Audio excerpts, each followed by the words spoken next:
Hi, and welcome back to yet another video. This is the 23rd episode of the story about the time when Sasuke gives his sharingan eyes to Naruto on verge death in waves. Let's watch as Naruto Uzumaki, Uchiha takes world by storm. After you've finished watching, please like, share, and subscribe to the channel. Let's get started. Lee watched the mist slowly rise out of the dense jungle as he climbed the jagged mountain jutting into the clouds above it. Even the fittest civilian would have struggled to scale the steep mountain, but the 5 shinobi made the treacherous ascent seem like a casual walk. The spandex-clad Chunin could manipulate inside of his body chakra well enough to perform chakra control exercises like tree climbing, so he was not slowing his comrades down, but his inability to truly mold chakra had proven detrimental in the forest of death. The taijutsu user would have saved more shinobi during the exams if he were lucky enough to have any of the advantages his friends possessed from birth. With Neji's Byakugan he could have seen the attacks earlier, Kiba's senses would have allowed him to smell the blood or hear cries for help, Shino's hive could have scouted around and discovered more battles, and even being able to mold chakra externally might have allowed him to save more shinobi. Once again Lee cursed his lack of talent and clenched his fists tightly. The only advantage he possessed was the will to work harder than everybody else, but his exhaustive training had constantly come up short when he really needed it. Every time the taijutsu expert walked out of the gate he felt his handicap pulling him down like the weights he wore. The usually upbeat shinobi narrowed his eyes as he stared at Naruto's back. Once he felt a special bond with the blonde because of their history of being labeled failures. Every time the Uzumaki achieved something Lee's belief in his path felt justified in some way, but then he learned that the blonde was the Yondame's son and container of the Kyuubi. It was unfortunate that Naruto had no family and was shunned by the village, but plenty of others were orphans because of the Kyuubi attack and the villagers paid them no mind either. The Jinchuriki may have faced hardships, but so had Lee, and there was no magical demon to give him power at the end of the day. It just wasn't fair. Everything he had worked so hard to achieve had been a lie. Lee knew that he needed something beyond the 8 celestial gates to give him an advantage. Even when his body fully matured the technique would take a toll. Sometimes the spandex-clad Chunin felt like Guy-sensei had been lying to him the whole time and that hard work could not overcome genius. Even the eccentric Jounin had an innate ability for taijutsu that Lee could not duplicate. His master could look at styles and decipher their strengths and weaknesses from the most basic moves. During one mission to a foreign monastery he had delighted the monks by predicting several of their advanced maneuvers after witnessing the 4 basic katas. The man could not explain it to Lee either. Ever since a child he had been able to absorb taijutsu, it was what enabled him to create the style he was teaching to the spandex-clad Chunin. But the Jounin could not pass along his perceptive eye. Lee was not quick enough to make his own variations or techniques like his sensei. Lee could only duplicate what he was shown. The Chunin stared at the scarred skin showing between the bandages on his hands and side. What good was all the work he had done if it was based on a lie? He did not have the talent to compete with shinobi like Naruto, Neji, and Gaara, and it was likely he never would. Guy claimed he became Kakashi's equal through hard work, but the taijutsu specialist also used many low-level ninjutsu with skill and possessed a summoning contract. Why bother? The depressing mantra had been repeating in Lee's thoughts for well over a month and gnawed at him every time he punched the training post or ran a lap around the village. The spandex-clad Chunin continued to work himself into the ground, but he had to practice 100 hours to achieve what others could do in 10. The teenager knew he could return to Konoha and hand in his Hittite at any time, but the shinobi could not bring himself to do that. The despair at having no future like the other orphans he knew, the anger at being ignored and bullied most of his life, the jealousy of watching classmates excel at everything he struggled at, the seed of resentment that had been growing in the soil of his loneliness would not let the teenager become a civilian. Lee enlisted in the academy to become something, and his whole life since had been measured by his worth as a ninja. He would not lose that sense of purpose. Something is coming this way from a passage above us in the mountain. Neji's sharp warning broke Lee out of his thoughts and he watched dozens of machines pour out of the side of a disguised door that opened up in the mountain slope. Most of them were humanoid in shape and not much taller than the Chunin facing them, but others approached 30 feet in height and seemed like they could crush boulders with a single blow. There were many bestial robots as well. 12-foot-long serpents slithered through the horde while massive robots that appeared to be lions lead the charge. Several packs of mechanical wolves circled out to the flanks while smaller robots stayed behind and waited for their chance to strike with a variety of weapons. The charging robots were obscured by purple smoke that was obviously poisonous, and Neji's team pulled out their standard-issue gas masks. All Suna shinobi were equipped with them because of the widespread use of poison in the village. However, Naruto had no such luxury. A large futon jutsu would have cleared the smoke away, But the blonde did not want to waste the chakra in case he needed it later. Lee watched the Jinchuriki fall back and felt an impulse to demonstrate his ability. It might have been an effort to impress Tuya, but deep down the taijutsu user knew it was mostly for himself. All of the dark emotions swirling uncomfortably in Lee's body exploded out as he roared defiantly behind his mask and charged past his comrades who were formulating a plan. His fist easily shattered the chest of a 15-foot-tall gorilla-like behemoth wielding a massive battle axe and sent it flying up into the air. Lee savored the punishing blow before leaning backwards to avoid the sharp dagger that a 4-foot robot thrust towards his throat. The taijutsu user grabbed the stabbing arm between his hands before kicking the robot in the torso, which caused it to detach and fly back up the mountain. Lee grabbed the massive battle axe from the falling robot he destroyed earlier before spinning around and launching the oversized weapon towards a lion robot lunging at him from above. It spun towards the metallic creature at speeds that should have been impossible given its size and cleaved the creature in two before continuing its ascent. Lee ignored the halves of the lion as they fell and spun around to kick the falling one-armed robot that attempted to stab him earlier into a pack of 6 metal wolves approaching from his right. They all managed to avoid the improvised missile, but Lee caught the massive battle axe as it fell again and easily swung it as they approached. He blocked the jaws of one that attacked his front with the massive flat and pushed it away before cutting the connection between his feet and the wall momentarily to avoid a snapping jaw coming at his back. Lee contorted his body after reattaching to the mountain and slashed the creature that attacked from the rear. The axe cut the robot's torso in half before embedding itself in the wall, and Lee used it as an anchor to flip upwards before pulling it out and spinning in a wide circle. He cut through the jaws of 2 more wolf bots attacking from his sides before using the flat to bash in the head of one attacking from above several times. The surviving 2 wolves were not intimidated after their counterparts were annihilated in a matter of seconds and attacked from the flanks while 4 humanoid robots created a rock slide above them.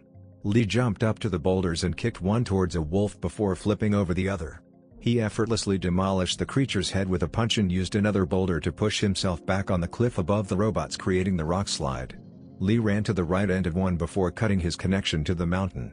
When he was level with the robots he launched the massive axe with one hand, and it easily cut through all 4 robots before clipping the mountainside and falling down to the misty jungle below.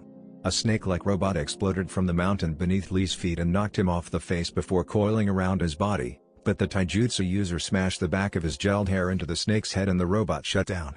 Lee pushed off of the limp creature and quickly ascended the mountainside before running into the thickest part of the robot horde, only pausing to deliver crushing blows to his opponents. Naruto's suspicions about Lee were confirmed as he reveled in the violence of the fight after delivering a particularly brutal blow to the head of a humanoid opponent, and the blonde could easily superimpose an image of his fallen teammate over the taijutsu expert. Sasuke fought with a similar anger to vent his frustrations with the world, and seeing that in Lee was frightening. The Uzumaki knew how his brother's demons had almost devoured him, even though Sasuke never admitted it, and he silently promised to help Lee avoid that as he caught an extra mask Neji threw towards him and jumped into battle.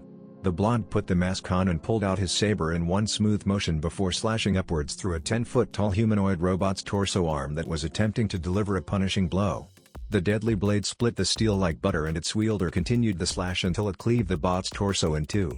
Naruto pressed forward and stabbed through the face of lunging panther leaping out of the smoke and before spinning in a circle to slash through a humanoid machine attempting to grab him from behind, then he launched several red crescents at the others following it. The Jinchuriki continued channeling the Kyuubi's chakra through the saber to increase its length and cut through the behemoth lifting a club at his side before staring at the horde. He only had about 20% of his chakra before joining up with his friends, which was easily 4 times as much as the average Jounin, but the fast pace of travel and coming fights would drain it. Since controlling the Baiju's chakra was harder when his own was low, the Jinchuriki had been calling on small amounts of Kyuubi's chakra while traveling to preserve his reserves. It would benefit the blonde today, but he would be paying for the extended use tomorrow. Naruto was getting concerned he would have to expend some of his chakra to get through here quickly, but it became apparent that those worries were unfounded when Tuya cursed Lee silently and summoned a violin from her belt. She placed the instrument in the crook of her neck and lifted the bow in her right hand before playing a series of quick, sharp notes. Several robots near her were diced by a series of sound blades as the redhead picked up her deadly melody. The music was pleasing to the ears, but the blades it created while Tuya gracefully danced through the machines decimated their ranks. The attack quickly thinned out the growing metallic horde as Tuya took up a position directly below the door and picked up the tempo even more. She managed to destroy the robots as fast as they emerged, and Tenten unsealed 2 spiked metal balls as she leapt up next to the opening. The weapon's mistress threw them at the roof of the hall and they stuck before glowing explosive seals covered the outside. A large explosion sent several robots careening out of the entrance right before it collapsed and sealed the attacking mob inside. Lee continued to ferociously battle the Machines that remained on the mountain until Neji and Tenten quickly dispatched them with some well-placed weapons and air blasts. The taijutsu user knew the others would be having words with him when the mission was over after seeing their looks, but he found himself not caring. His two oldest teammates turned away from the apathetic shinobi and headed back to Tuya and Naruto. Neji gave the makeshift barrier a hesitant glance while saying, "We should move quickly from here on out. There is not way of telling where and when more robots will emerge." The sound of steel ringing of rocks became visible and he continued, "Let alone how long these rocks will hold." The 5 shinobi restarted their ascent and Neji activated his Byakugan before scanning the peak. Gar is being contained in the same area as a girl wearing Suna garb, and they are draining his chakra. We cannot afford to waste time to create an advantage that will never exist. They know we are here and can track our progress, so it appears the best option is the front door. The intricate design glowing around Ryugen as he sat in the lotus position faded away once his green eyes snapped open. He stood up and stepped off the elevated stone circle to watch his comrades perform the ritual to drain Gar's chakra and power up the weapon. Soon their village would rise from the forgotten annals of history, and 5 teenagers would not be able to prevent that, no matter how skilled they were.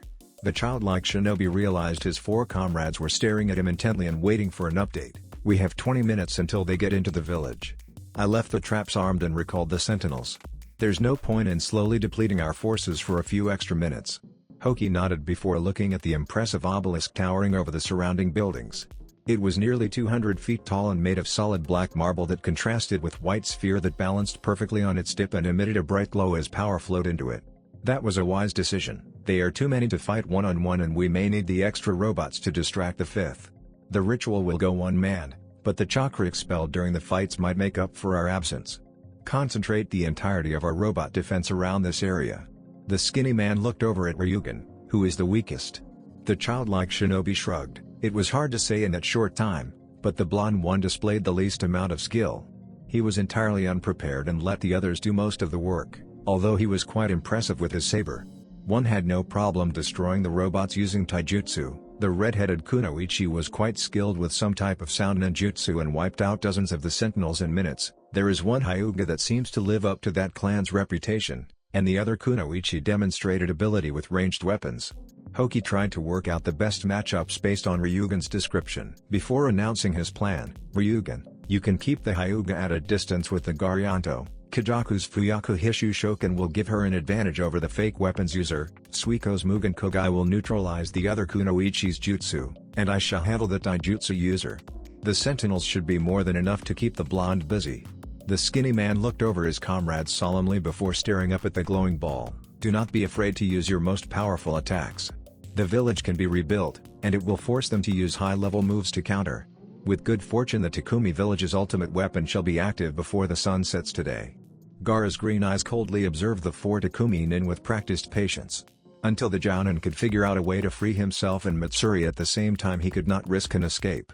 The kidnapped Jinchuriki had no way of knowing if her prison was linked to his in any way, and even if he could break free without harming his student, their captors would be able to use the girl to control him once more anyways. Gaara felt the sphere containing him strengthen and found a comfortable position to relax. He had been calling upon Shukaku's chakra to meet the drain and preserve his own deep well. The ritual had barely put a dent in his reserves and there was plenty of time left before he needed to make a move, if that was even necessary considering his rescuers. Of course, Matsuri did not know this and there was no way to communicate it to her without informing their kidnappers. "Let Gaara go." The Takumi nin laughed at the girl's screams before Suiko leered at her. "Keep your mouth shut and I'll make it pleasurable for you after this is over. You might even live. The village will need quality breeding stock to produce more shinobi." Matsuri whimpered before curling into the fetal position, and the muscular shinobi let out a deep chuckle while the others watched with amusement. "That's a good girl, just wait patiently for me. I hope you die slowly." The 4 ninjas stopped laughing and Suiko glared at Gaara while the redhead continued, "I know who is coming from your description, and the opportunity to exact proper punishment will escape me, but I shall take some solace knowing you all will be dead shortly." Hoki smirked and started walking towards the village while pulling out a remote control.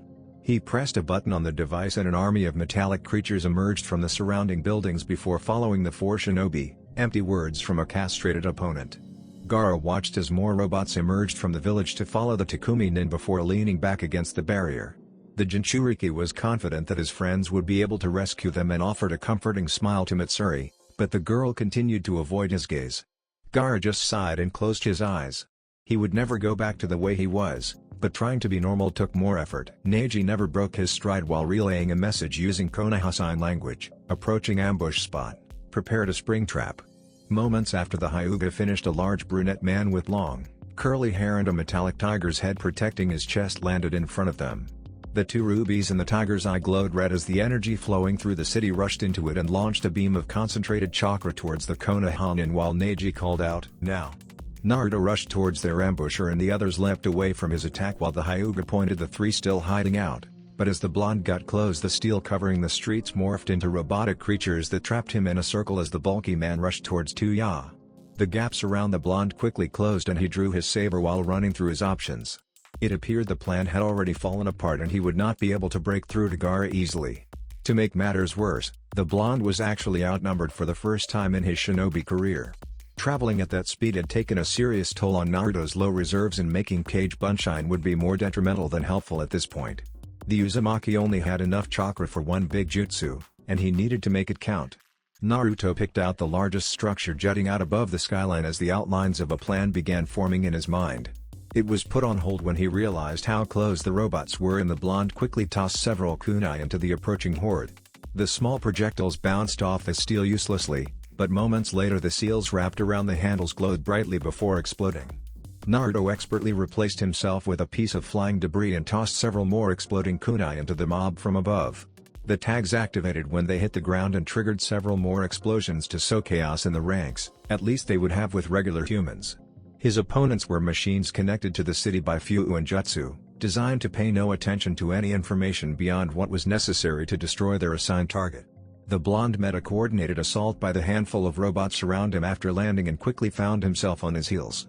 Naruto quick-stepped backwards while slicing through the blade coming towards his neck from the right before quickly reversing direction to deflect the javelin coming from the opposite direction. The Jinchuriki pivoted and kicked the Tiger Sentinel attacking from the rear before continuing his turn while launching a red crescent. The putrid chakra sliced through the tiger and continued into the small mass of sentinels that had gathered behind it.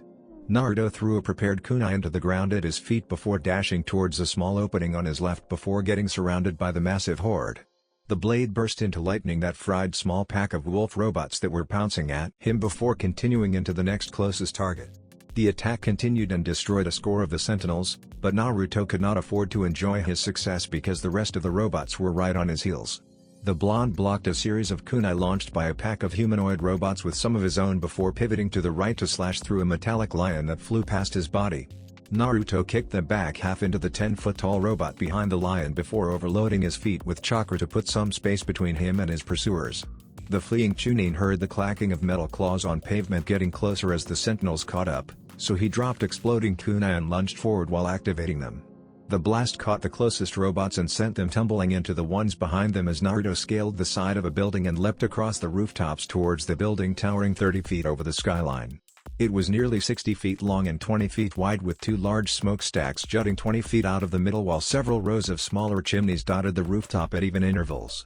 Naruto arrived at the forge and summoned a Kage Bunshin with a tenth of his remaining chakra before leaping onto the tallest smokestacks. The clone left wordlessly to perform its parts in his plan while the blonde closed his eye and listened to the distant rumble grow louder, signaling the approach of the robotic horde. The animalistic ones were fastest and had jumped onto the rooftops with some of the smaller humanoid ones, while the larger robots spread out and ran through the streets. Naruto only found a brief respite before the first robots arrived, and he lifted his saber aggressively while facing down the metallic cheetahs leaping across the smaller chimneys. The Chunin jumped backwards and sliced through the jaws of the first one before landing on a smaller chimney behind him. The blonde launched the chakra crescent towards the robots attacking from the left before charging right to meet the others head-on. The fine blade tip of his saber went into the first cheetah's mouth and out the back of its head while its wielder ducked under another one lunging toward. Naruto sliced through the machine's head as it flew by and pulled his saber back to cut off the paw of another cheetah cutting towards his head. The Uzumaki kicked the unbalanced robot away before turning to launch a chakra crescent at the cheetah that had lunged towards his back with its claws. He followed the attack and put some distance between him and the growing horde. The blonde only needed to stall for another 5 minutes at most before the trap would be finished, and he intended to take advantage of the roof space to minimize his chakra use. This plan fell through as well when Naruto realized 24 humanoid robots had scaled the sides of the building and had him surrounded. To his surprise, they began forming hand seals, and the blonde had seen enough sequences with the Sharingan to recognize a Raiden jutsu. The Jinchuriki cursed and formed the Ram seal and called out, "Futon, Sensuguki," while the sentinels finished their sequence. Each robot sent forth a strand of lightning a foot wide that merged with its neighbors to form a net over Naruto, but the air around him began swirling so intensely that it let out a screeching whistle and sliced through the lightning web before bursting into a series of wind blades that destroyed the attackers. Naruto turned to face the other sentinels when the roof beneath his feet began to tremble. The building had apparently become an unstable derelict over the years, and his ninjutsu's power had caused the roof to lose its stability. The blonde jumped on top of the nearest chimney as the roof caved in and watched the bricks collapse into the forge. The robots that were closest to Naruto fell with the roof while the remaining ones retreated to nearby buildings. The sound of bricks shattering stopped a few moments later and the Jinchuriki looked over the building. The only thing still standing were the chimneys and walls attached to them, creating a maze of narrow ledges and high points he could fight on. The blonde received no memories from his clone, so he knew it survived the collapse, and if the Bunshine wasn't in the building, then it was only a few minutes away from completing the trap. The sentinels recovered quickly and resumed their attack with a new zeal, intent on eliminating the enemy that was destroying the city they were built to protect. Tiger robots leapt across the chimneys while humanoid robots traversed the remains of walls as they closed in on the blonde. Naruto jumped across the chimneys to meet their charge, but just as he got there, the Chunin dropped and latched onto the wall underneath him. He destroyed the first few tigers jumping over the chimneys with crescents of chakra before running along the wall. Sentinels poured down from above to block his path, so the blonde jumped back up to a nearby chimney. Naruto sliced off the forearm of the humanoid robot standing on top of the structure and stabbed through its face before turning around to kick the head of the tiger lunging for him. The Chunin took the hit from the creature's body and let it propel him backwards before throwing several kunai towards his previous location while stabbing his saber into the side of the metallic tiger's head. The seals activated after getting set distance away from the Uzumaki, and a small blast knocked his pursuers away before causing the walls they were scaling to collapse. Naruto landed on a wall and looked down to see a mob of robots were scaling it, so he sliced a section off with his saber before pushing off to the wall next to him. The piece he freed crushed several robots beneath its weight, while the blonde created a small barrier of chakra with his saber to deflect a barrage of kunai before slicing through the wolf attacking from his left. Naruto heard more robots landing on the other side of the wall and stuck an exploding note on his side before jumping away. The tag activated when he landed on top of the next wall, and he jumped away as a sizable explosion blew out the three closest walls and triggered another minor collapse. Naruto hopped back across the roof as more of the building imploded and scaled the large smokestacks to assess the situation quickly. Scores of robots continued to leap across the surrounding rooftops as what seemed like hundreds more streamed towards the building through the streets below. Every second the fight went on, his chakra drained that much more, and it seemed like he was scraping the bottom of the barrel. The blonde's limbs were feeling heavier, and if he didn't start channeling more of the Kyuubi's chakra, then his metallic opponents would quickly gain the upper hand. The Uzumaki had to hope his theory about the city's seal network was correct. Naruto's pupil elongated into a predatory slit as the iris became a bloody crimson. His fingernails morphed into deadly claws as he shot through a series of hand seals, but they did not impede his speed in any way, and the blonde called out his Kyuubi power jutsu moments later, Futon, Daitapa.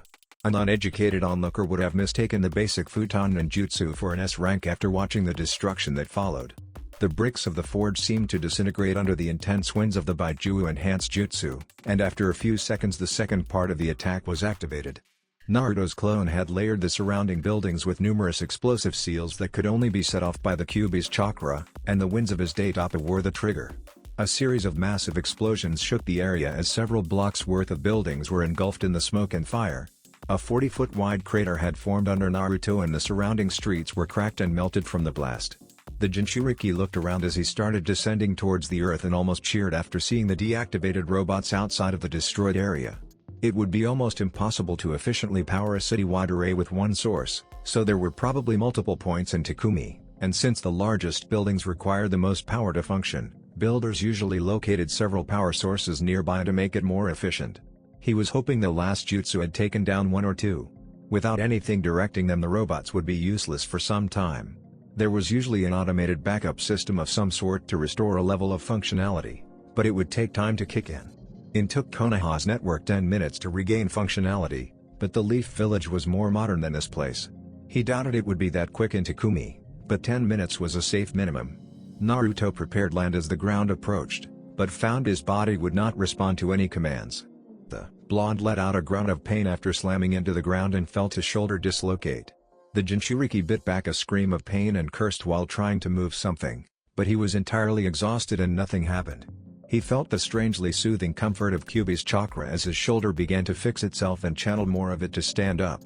Naruto started walking towards the glowing tower and cursed his sensei, "Fucking Uro-sennin, this is all your fault. I'll kill you, you bastard." The blonde felt the pain disappear as he jumped towards Gaara's location, but the potent chakra did nothing to soothe his temper.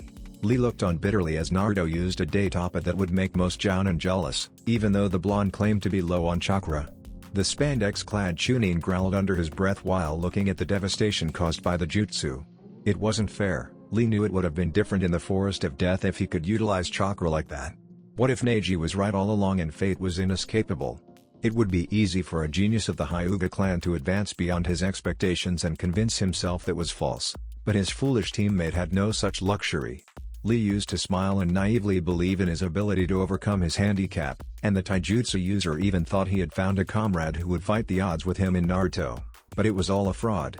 The blonde that everyone had pegged as a dobi was destined for greatness, but what was the destiny of a shinobi unable to use nin or genjutsu? The taijutsu expert stared bitterly at Hoki, who was admiring at the blonde with a wide grin. Oh well. It would have been asking too much of the sentinels to contain a capable shinobi, but against that type of power they never had a chance. Of course, his efforts only help our cause. The chakra he expends to free Gaara only helps speed up the process. Lee did not appreciate how the man blatantly ignored him to praise Naruto's strength from afar. Even his opponent in a life-or-death battle stopped to admire others. The shinobi let out a roar of defiance and charge. Hoki pivoted slightly while calling up a wall of fire with his sword, but Lee easily jumped over it. The Chunin twisted his body to avoid the fine tip of the ebony sword as it stabbed towards him and pushed off the ground after landing to avoid it once more. The fine edge easily slashed through the solid earth where he just was as Hoki summoned a burst of fire and that singed Lee's brown cloak. The dangerous blade cut through stone like hair, and had the ability to summon and control fire with a thought from the wielder. It was difficult enough for the taijutsu user to get close, and whenever he did it was almost impossible to capitalize. Every time Lee thought he was taking control of the fight his opponent pulled out another trick, and now the taijutsu user was nervous to use the 8 gates. The Chunin would be vulnerable if he opened them and Hoki managed to escape with an unforeseen trick. The Takumi nin let out a deep laugh while twirling his sword tauntingly. "Come on boy, actually try to put up a challenge. The future of Konoha looks bleak if they let people who cannot use Jutsu Dana Hitai 8, let alone a Chunin vest. Perhaps that is why they are attempting to steal the Shukaku back for themselves." Lee growled at his opponent and clenched his fists. "Konoha would not do that. Gaara is our ally and we are helping him." The Takumi shinobi lifted his sword defensively as Lee prepared to charge. "Since you are on the rescue team it appears Konoha does not care truly about its ally." The taijutsu user burst forward after the insult and ducked under the slashing broadsword before performing a quick jab that his opponent sidestepped. Hoki pulled the blade back and created a wall of fire that blocked Lee's vision before stabbing through it several times. The Chunin's reflexes had been honed by hundreds of hours training with his weapon-using teammate, and he easily dodged the thrusts before lunging forward through the diminishing flames to tackle his opponent, but Hoki was prepared and delivered a kick that left Lee sprawled out on his back. The Takumi nin launched a crescent of fire towards the spandex-wearing Chunin, but the teenager recovered from the strike and rolled away before kicking the man's arm out wide so the deadly blade stabbed the earth next to his body. Lee somersaulted away and landed on his feet before quick-stepping backwards to stay out of range of his opponent's vicious flurry of attacks. Fire began to flash randomly around Hoki's sword during his barrage of quick strikes, and eventually Lee's eyes were confused enough for the older shinobi to land a solid kick to the teenager's ribs. The Chunin grunted as he slid backwards after the strike and Hoki swung his sword cockily while he continued to gloat, a pathetic display of taijutsu from one with no other options available. What else is there to expect from the team's sacrificial lamb though? The Takumi nin smirked when Lee adopted a curious expression and continued, "Of course, the lamb itself never knows, but the tradition goes back to a time before the villages formed.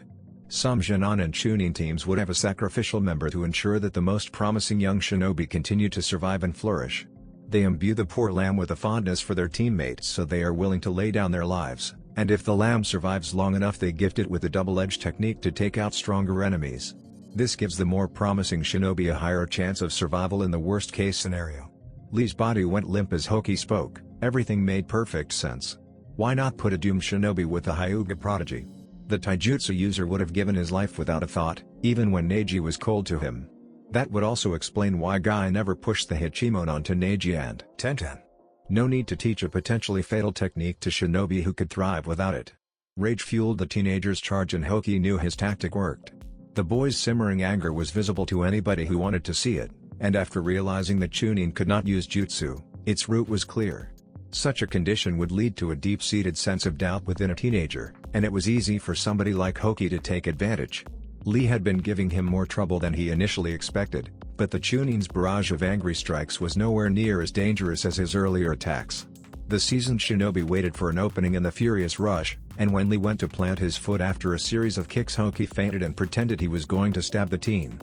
His opponent hastily reacted and twisted to the left as the Takumi Nin pivoted to Lee's back while slashing his deadly sword. The Chunin managed to contort his body and avoid the worst of it, escaping with a small cut down the length of his back. It was why Lee was surprised when a searing pain erupted on his back as fire burst out of the wound. Hoki approached the shinobi as the burn spread across his back and lifted the fire sword to finish him off, but a blonde streak smashed into his side and sent him tumbling down the street. The cage bunshine Naruto had made earlier walked over to his friend and created a small stream of water to douse his back. What the hell, Lee, did you really believe the shit this guy was spouting? The Hokage would never let something like that happen. Get a hold of yourself, because you had the fight under control until he got in your head. Lee let out a sigh of relief as the water poured over his back before responding, you weren't watching closely enough, Naruto. I never came close to landing a real hit. I couldn't do anything in the forest, and I can't do anything now. It was stupid to convince myself I could have been a shinobi. You're lucky this is a fight, otherwise I would kick your ass, snarled Naruto as Lee sunk into himself further. You were constantly on the offensive and he was doing everything possible to avoid you. Just take the damn weights off and fight like you used to. Anger will not help you get stronger. The taijutsu user pushed himself up while mumbling, my weights are off. Why don't you fight him while I take care of the robots? Because I'm a damn clone and the real me disabled the robots temporarily. The bunshine sunk into the earth, but before disappearing said, now have some faith in yourself. This guy won't be able to keep up with one gate. If you don't think so, use two. The clone's chakra ran out and it dispelled with no trace as Hoki landed in front of Lee. It seems you got lucky there, but it is about to run out. Lee let out a bitter laugh as the area around him grew heavy with chakra. I've never been lucky in my whole life. The Takumi Nin stepped backwards when the air began crackling from the power being emitted. Kaimon, Kai. Lee's hair started to float upwards as if gravity didn't affect it before the earth underneath him buckled at the raw energy he pushed out and crumbled. Cuban, Kai. The taijutsu user never felt this powerful after opening two gates and stared at the chakra visibly rolling off of his body. Lee smiled and clenched his fist before disappearing, and his opponent raised a wall of fire, but the taijutsu user's strike landed before it was fully formed.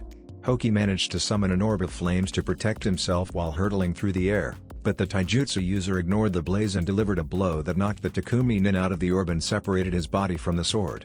Hoki landed with a thud and felt the air leave his torso when the Chunin landed on his body and began raining blows onto him before they even came to a stop.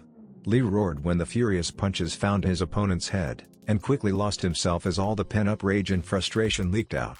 Hoki felt his skull slowly shattering as reality began to fade to black and knew his life was over. He would die here, but the shinobi could make that death mean something. The man ignored the pain as his skull began to crack open from the brutal force behind the blows and called out Takumi, his glorious home, using the connection he shared with it. Hoki asked the city to absorb all of his chakra, and when the thought finished he slipped into nothingness before Lee could deliver the killing blow. The taijutsu user continued to beat his dead opponent's skull until its contents were spilled around the street.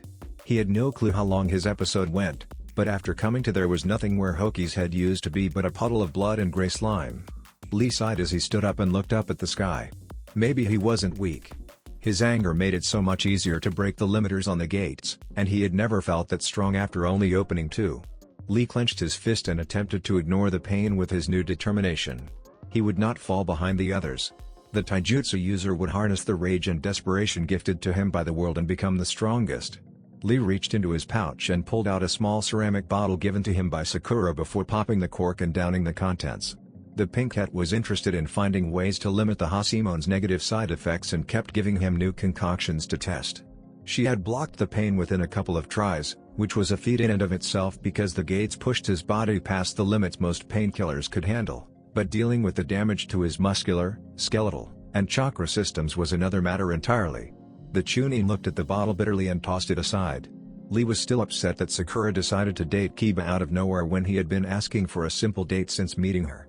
The spandex-wearing Chunin only chased after Tuya, because she would never say yes to him. Sometimes pretending he wanted to date the fiery redhead helped him forget about Sakura momentarily, but that was his only comfort in that relationship. Like everything else in life, he got the short end of the stick. Lee stared at the red and gray stains on the bandages wrapped around his hands before ripping them off and staring at the scars. Before they served as a reminder of how hard he worked to achieve success, but now they were a symbol of life's unfairness. Lee bled for his strength while others had their handed to them, but that would help him achieve his new dream. I shall become the most powerful shinobi alive, then Neji and Naruto will have to sit on the sidelines and watch me. I will show fake prodigies what real strength is.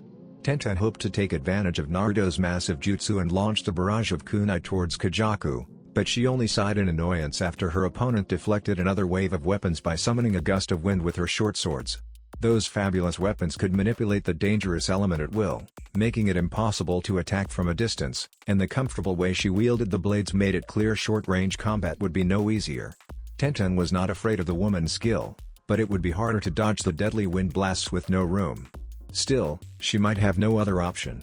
The weapon's mistress unrolled one of the scrolls around her torso and channeled her chakra into two seals.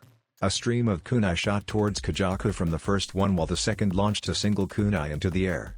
The older kunoichi effortlessly manipulated the air around herself to form a shield and knock the dozens of kunai back, but Tenten had counted on that and they glowed red, along with the single kunai behind the woman, before launching a stream of fire towards Lone Blade.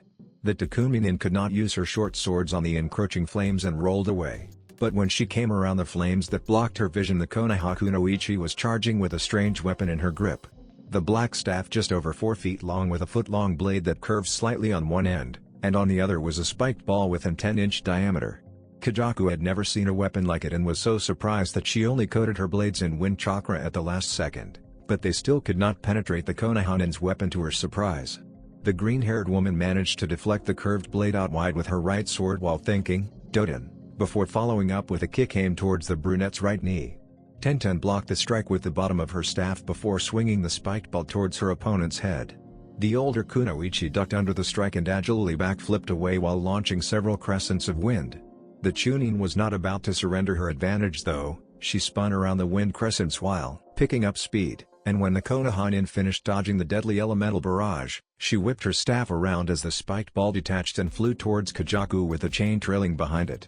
The older kunoichi's brown eyes shot open in shock, but she still managed to sidestep the projectile and run towards her opponent. The wind howled around the Takuminin's sword as she prepared to cleave the Chunin in two, but a seal glowed on the spiked ball and it crashed into the earth before Tenten jumped in the air and willed the staff to pull her over to the improvised anchor. Kajaku turned and prepared to pursue, but the brunette channeled chakra into her gold trench coat and a seal glowed brightly before 7 kunai flew towards the Takuminin. She prepared to launch them away with a blast of wind until the flash tags on them detonated and caused her to miss terribly. Kajaku tried dodging to the right in desperation, but the green-haired woman still felt the sting of steel as 2 of the kunai left small gashes on her left arm and leg. Tenten reattached the ball to her staff before flinging it back towards her disoriented opponent and running behind it. The older kunoichi managed to dodge the spike sphere from the clattering of the chain, and her vision cleared enough to make out the gold and maroon blur coming her way as it passed. She launched 2 crescents of wind that the Konoha kunoichi dodged, but it allowed Kajaku to summon up more of her chakra while back-flipping away, Senmofu, rotating ferocious winds. A screeching whirlwind flew towards Tenten and ripped up the earth as it chased her. The brunette kunoichi jumped into an abandoned building as the spiked ball retracted into her staff, and ran out the side door when the attack burst through the wall and brought the place down. The Konoha kunoichi scaled the wall of the building next to it before leaping off the roof and spinning wildly, and when Tenten reached her peak velocity she whipped the spiked ball towards her opponent. The sphere screamed towards Kajaku, who commanded the cyclone to split off and deflect it, but when the winds got close the weight seal glowed and Tenten stopped the chain from extending as she came around the spin. When the weapon's mistress quickly allowed the chain to start flowing again, The extra mass and momentum from her maneuver allowed the spiked ball to make it through the twister, and the adjustments made to its path kept it on course. The spiked ball lost much of its speed from the twister, but it would still be lethal, so Kajaku cancelled her attack and leapt away. The sphere crashed into the ground, creating a small crater, and Tenten used it as an anchor to pull her back to the battlefield while unrolling the scroll at the front of her torso. More kunai with flash bombs attached followed as the two kunoichi closed their eyes, which made it impossible for Kajaku to see the other two scrolls her opponent released right after. The Takumi Nin opened her 10 eyes after hearing the tags go off, right as the second salvo detonated, blinding her once again.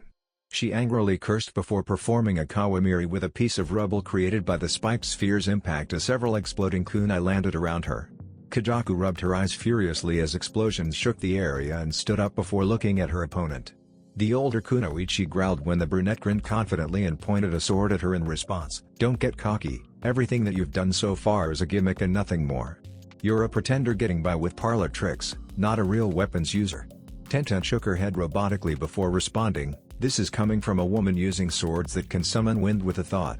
If you want to trade weapons and try mine, then I'm ready."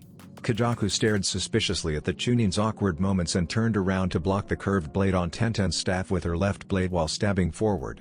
The spiked ball and dropped to the ground as the Konoha pivoted around the strike before throwing her staff like a spear. Kajaku saw matching seals glow brightly on the curved blade as she twisted to avoid it, and the tip sunk into the brick wall behind her easily. The Takumi Nin pivoted and blocked a kick coming towards her back before hopping backwards to avoid the fist that followed, but it was a feint and Tenten opened her fist as a chakra string extended towards her weapon. The older kunoichi hopped backwards to put some space between them for the coming strike, but realized that wasn't her opponent's plan when the chain hit her back. The Takumi Nin summoned blades of wind to slice through the steel, but it was also hardened with chakra would not give, and Tenten managed to tighten the chain and trap Kajaku's arms at her sides before willing the staff back to the spiked ball. The Takumi Nin tried to summon blades of wind to kill her foe, but the spikes smashed into the side of her head and left her unable to concentrate. Kajaku remembered the pact they made to sacrifice themselves if death approached, but she had already given her whole life to this dream and wanted to see it through. The woman broke her connection with the city and tried to summon burst of wind to save her life, but the only thing that came was the curved blade on Tenten's staff. Blood spurted from the wound on Kajaku's neck as the younger kunoichi looked gratefully at her weapon. After the exam, Tenten realized that it was necessary to take her skills to the next level and began exhaustive training in Fuuin Jutsu and her newly discovered Doden affinity. Then, she invested nearly all of her savings into the materials needed to create this and forged it herself. The weapons mistress could have gotten something simpler, but what good was all of her training with other weapons if she relied on something boring like a katana or naginata for close combat? Tenten had planned this weapon extensively using her experience with a vast number of weapons, and she felt that this was suited to her capabilities. The spiked ball could become heavy as Lee's weights or weigh nothing at all with a thought, and it was connected to a chain with a few hundred feet by a seal. The two blades flanking it had storage seals with elemental chakra that hardened them whenever the staff left her hand, and the whole thing was made with chakra-treated metal to make it easier to channel her affinity through. It had taken Tenten nearly 2 days of constant forging to finish the weapon, and then the kunoichi needed to secretly sign her team up for the next transfer program because she could no longer pay rent, but it was all worth it. The weapons mistress was crushed after the Forest of Death. The event really capitalized on her insecurities of being nobody after finding out Tsunade picked Sakura as an apprentice. The brunette would never hold that against her friend, but it really made the weapons mistress question her own strength. Everyone around her was so powerful and could hold their own against challenging opponents while Tenten was constantly relegated to a support role, but now she felt vindicated. The Chunin would be able to fight side by side with her teammates instead of supporting them from the back ranks. Tuya shook her head after the massive Datapa unleashed leveled the area he was fighting. It was hard to reconcile that type of power with the idiotic blonde she lived with for a short time. Of course, she had quickly realized most of that idiocy was just a front. The Chunin was clever enough to provide an insight that opened up a whole new world of combat and expanded her potential. Naruto's bizarre nature had piqued her interest before he left the village, especially considering he had managed to fight against Kimimaro and walk away. Still, this was not the time to focus on that. Tuya's opponent was a capable shinobi with armor that neutralized all of her nin and genjutsu, and she did not possess the physical capabilities to keep up with the fully grown man. Suiko chuckled as he easily twirled his two-handed mace and prepared to go on the offensive. He let the girl utilize her jutsu and waste chakra early in the fight, but she had stopped after realizing they had no effect. The Takumi Nin needed to push her into using more chakra in order to speed up the ritual, but at this point the kunoichi would only use them defensively, so he charged. The hulking man moved surprisingly fast as he dashed towards Tuya, who jumped into the air over him and launched a blast of sound that added to her momentum. The redhead landed gracefully and dashed into a nearby street before leaping into the second-story window of a residential house. The Takumi Nin quickly followed and leapt towards the window with a roar, but Tuya was ready and blasted a powerful note that knocked the wall out and sent her opponent flying back towards. The kunoichi jumped outside and used two smaller sound blasts to launch some chunks from the wall towards Suiko, but he easily crushed them with his mace before throwing it towards the falling teen. She easily twisted around the dangerous weapon as the shinobi landed and funneled chakra into his infinity armor to launch a concentrated beam of chakra at the airborne Tuya. Another blast of sound moved the redhead away from the attack, and she overloaded her feet with chakra before hitting the ground and exploded forward after landing. The leaf nin pulled a kunai out of her holster and prepared to attack, but it suddenly felt insignificant after Suiko's mace reappeared in his hands. The redhead substituted with a chunk of rubble from her earlier attack before throwing several kunai at the Takumi shinobi's back. The hulking man pivoted deceptively fast and batted the projectiles away with his mace, but he did not stop spinning. Suiko kept turning until he looked like a miniature tornado before whipping his weapon at the kunoichi. Tuya rolled away from the dangerous mace, which disappeared once it flew past her and came spinning at her once more before she even regained her footing. The kunoichi managed to twist and perform a quick handspring to flip over the weapon before it disappeared and flew towards her once more. The sound user ran across the open plaza while avoiding the oversized projectile whenever Suiko launched it at her, and eventually she ducked into another street that led into a row of houses. Tuya opened the window of the closest one on her way towards the angled roof before taking cover on the other side. She stuck her head out at Suiko stopped spinning in front and summoned a handful of floating drones that began combing the surrounding environment. The redhead knew she needed to surprise this opponent to get a decisive kill and quickly dove to the wall of the house behind her and jumped in the window before slamming it shut as one of the drones came over the roof. The kunoichi tracked the robots until one entered the house a few minutes later, then she reopened the window before taking up position on the wall by the door. When Tuya heard the whoosh of air being emitted by the drone, she sprang around the corner and stabbed her kunai through it before jumping out the window and back into her position on top of the last house, waiting to activate the surprise she left for her opponent on the way out. The other drones and Suiko rushed into the house like she expected they would, and the shinobi allowed the robots to scan the house first. After a few minutes he entered the building before checking out the room where the sentinel was destroyed. The man quickly spotted the open window and stuck his head out before catching a glimpse of the kunoichi. She grinned at the hulking shinobi and waved, but before he could shout, the explosive tags on the outside wall ignited and sent him flying backwards while flames spread throughout the room. Suiko's armor absorbed the chakra behind the blow, but not the kinetic force or fire, and he roared in pain as the intense heat seared his skin. The man's cloak burst into flames as he fought through the haze and blinding ring in his ear and managed to stand up after seeing the red blur jump towards him through the haze. Tuya landed silently and rushed forward, but the Takumi nin had recovered enough to swing his mace towards the kunoichi. The redhead's eyes widened after realizing she was too close to stop and there was not enough room to dodge with the flames around. Suiko let out a triumphant roar moments before the strike landed, but he overbalanced after the mace passed harmlessly through her body. The wood beneath his feet splintered as Tuya emerged and delivered a punishing blow to the man's chin with her knee. She raised a kunai and prepared to deliver the final strike, but the Takumi nin's head snapped forward with an amused smirk as he grabbed her wrist and began squeezing. Tuya felt her bones cracking and let out a scream as she delivered futile blows with her left hand, but the older shinobi only laughed and gripped harder as the building burned around them. The redhead's cry grew louder while Suiko prepared to break her arm and toss her into the flames, but a kunai pierced the hand holding her wrist and he let out a surprised cry while dropping his opponent. Tuya disappeared in a puff of smoke and was replaced by a stone covered with exploding notes as several exploding kunai pierced the wood around him. The muscular ninja was not eager to endure another explosion and performed his own substitution as the blasts went off before quickly locating his opponent, who was being tended to by the brunette kunoichi. Suiko already knew Kajaku was dead and realized that their plan had fallen apart. The robots failed to contain the blonde, and Hoki had fallen earlier as well. He and Ryugen were the only two still standing, and they needed to regroup or get overrun alone. Suiko attempted to call on his connection to the city in order to locate Ryugen, but something was happening. His link to Takumi was being weakened by an outside source, and the muscular man realized the blonde shinobi was corrupting the network somehow. All of the man's plans were put on hold as he sunk into the earth and headed towards the glowing tower. Tuya cried out as he disappeared and tried to push the weapon's mistress away from her wounded wrist, but the redhead hissed in pain after moving the injured limb. "Damn it, we could have finished him here." Tenten finished taping her teammate's trumpet into the kunoichi's broken hand so she could still play it and stood up. "I doubt it. He seemed pretty adamant about getting away and would have anyways. That probably means something is happening with Gaara. You go check it out while I get Neji and Lee." Tenten disappeared in a swirl of leaves while Tuya nodded absent-mindedly and brought the trumpet up to her lips to make sure the setup would work. After blowing a weak note, she looked towards the glowing structure towering above the village and took off. Almost every shinobi in Oto would have left her to figure something out on her own after sustaining a wound, but she had yet to work with one in Konoha that would have left her alone. The Leaf Village took care of their own, and now that she was a part of it, Tuya would do the same. Orochimaru always said that attitude made Konoha weak, but after living there she came to believe that made it strong. Every shinobi watched the back of another, and though worrying about somebody else might take away from a ninja's focus, it meant there was always one or two watching out for you as well.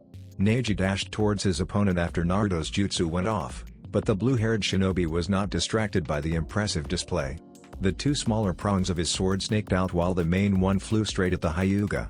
The Konoha veered to the right and hopped over one of the smaller blades when it flew towards him before dashing towards Ryugen, but the childlike shinobi manipulated the third prong and forced Neji to quick-step backwards lest the snake-like apparatus ensnares him. The Hyuga could have used a kaiden to hold his ground, but he quickly noticed that the city absorbed any of the leftover chakra from his attacks and funneled it to the glowing structure in the city center. The long-haired shinobi did not want to help their opponents and cut back on his chakra consumption, although that also made it almost impossible to close the distance between them and win. The Takumi Nin was no slouch with that sword, and clever enough to avoid any major mistakes. Neji had made several attempts to maneuver him into an unfavorable position, but nothing had worked and there remained a seemingly insurmountable gap between him and the shorter ninja. The Hyuga genius was feeling some frustration after every failed attempt, but working with Guy and Lee helped him push past it. Neji calmly calculated his next move while taking a neutral stance, but he could not come up with any feasible approach that did not involve using chakra. The Konoha watched the blade coil around its wielder like a serpent while mumbling, "So be it." Ending the fight quickly would save chakra as well. The two smaller blades on his opponent's sword snaked out to Neji's flanks while the main one extended right towards him. The Hyuga dashed towards the weapon's wielder and pulled out a kunai with his right hand while his left performed a haki kushu to knock the largest blade away. He then used the kunai to deflect the smaller blade on his right and ducked underneath it before running perpendicular to his opponent. Ryugen reversed direction and spun the opposite way, and the two smaller blades went with him while the large one continued to pursue Neji from behind. The Konoha flattened out his approach and ran right towards his opponent before jumping forward while expelling a continuous stream of chakra from his tenketsu and calling out, "Kaiden." The sphere was not that large because of his forward momentum, but the chakra shell was strong enough to protect Neji and deflect the blades away as he approached the Takumi Nin. Ryugen growled and jumped in the air before the Hyuga smashed into him, and the Chunin dispelled the technique before launching a haki kushu straight into the air. The blue-haired shinobi gasped and momentarily lost his grip on the Garyando after the compressed air smashed into his stomach, but he managed to recall it with chakra strings while the blades pierced the earth before pulling him away from the Hyuga flying through the air towards him. Neji was not deterred by the sudden evasion and quickly destroyed the ground around the Garyanto with a barrage of haki kushu, before throwing several exploding kunai towards its wielder.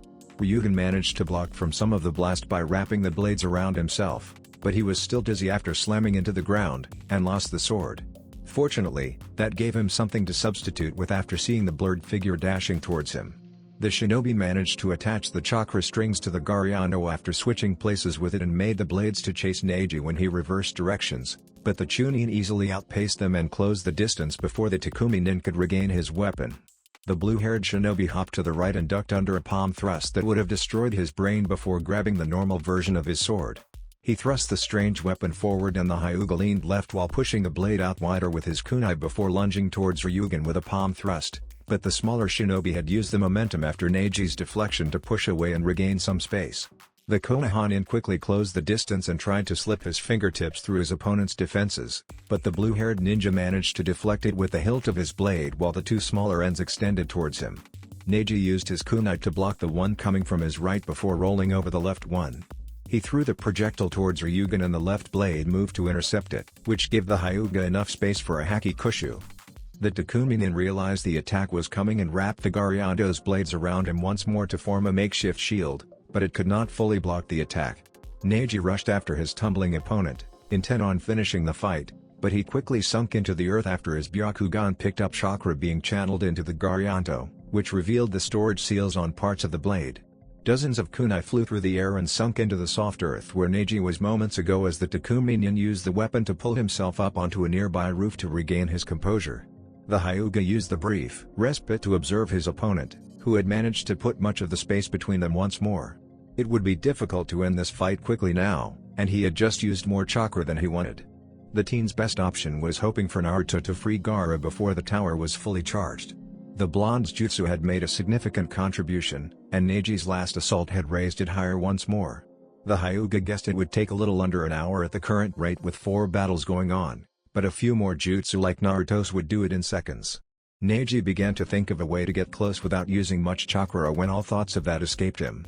He watched Lee deliver a punishing blow and pin Hoki to the ground, but before the Chunin could deliver the fatal strike, his opponent allowed the city to completely drain his chakra and life force. The boost to the tower's energy levels was significant, and the Hyuga realized that time was not the issue any longer. They could not let that sphere fill up with more energy. Fortunately, Tenten did not use much chakra with her fighting style and Tuya was conserving hers already, but they were both expelling some to increase their physical capabilities. Neji refocused his attention after realizing that his opponent had not been idle during the break and was fully recovered. Ryugen's small frame glowed brightly with chakra as the city around him responded to his call. The Garyanto pierced the ground and began funneling the chakra into the earth while the small shinobi called out, "Doten, Ritsudo Tensho, Earth Release, Tearing Earth Turning Bomb." The entire neighborhood they were in began shaking and Neji heard cracks echo out as the ground began to break and fissure. The earth around him began to cave in as the entire ground shifted, so the Hyuga called out Kaiden, before the pocket he formed collapsed.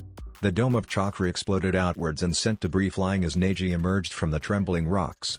He ran across the shaking earth as if it was perfectly still and managed to get out of the immediate area of the technique without getting crushed before focusing on the Takumi Nin.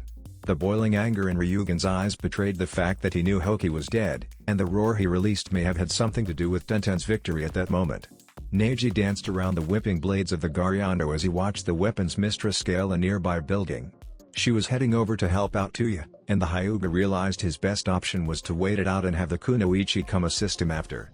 Observing Ryugen for the duration of the fight helped the Chunin predict where each blade would go based on the chakra strings he used to control them.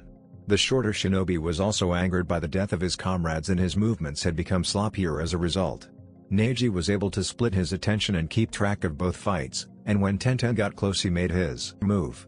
The Hyuga exploded forward and jumped over the blade slicing towards his knees while doing a half spin in midair to block the one coming towards his back.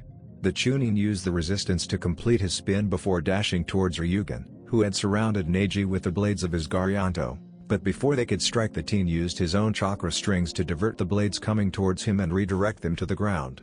The strange weapon quickly went limp after a blast of chakra destroyed its connection with the chakra strings before retaking its original form while Ryugen backflipped over the barrage of kunai Tenten launched from his rear. The small shinobi cursed and disappeared into the earth after he landed and Neji gave his teammate a grateful nod. "Thank you for the assistance." The kunoichi gave him a weak smile as they headed towards the city center as he asked, "What is the matter?" Tenten let out a sigh, "Nothing new." The Hyuga nodded with understanding and responded, "Now is not the time to worry about Lee," even though he was thinking about their other teammate as well.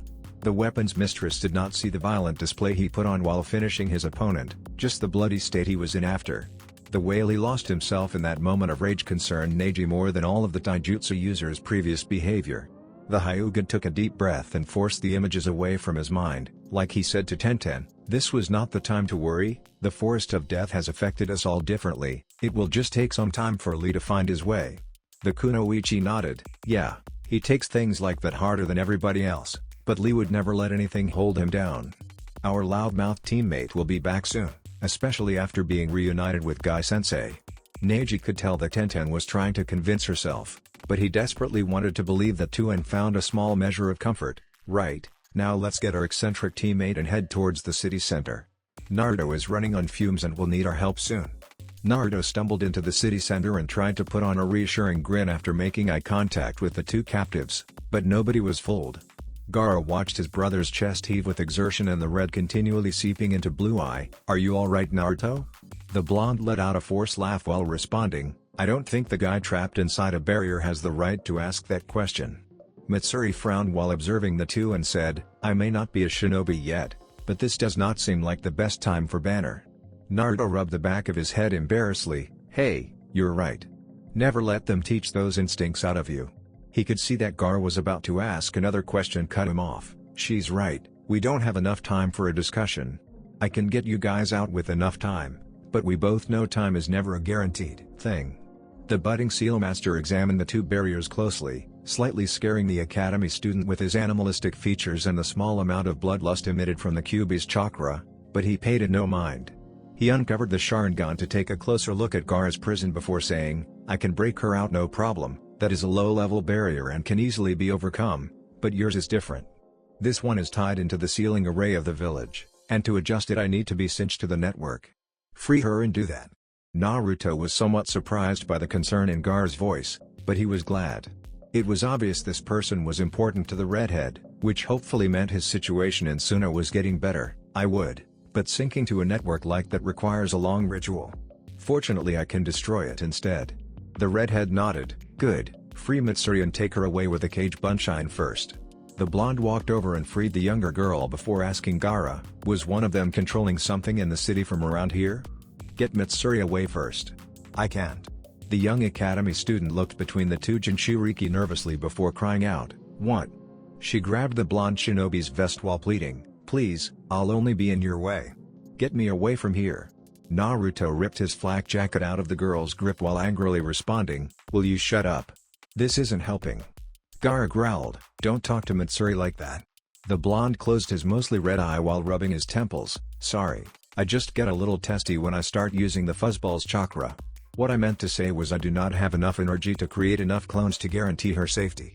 I could create one or two, but in this state it wouldn't be worth the effort.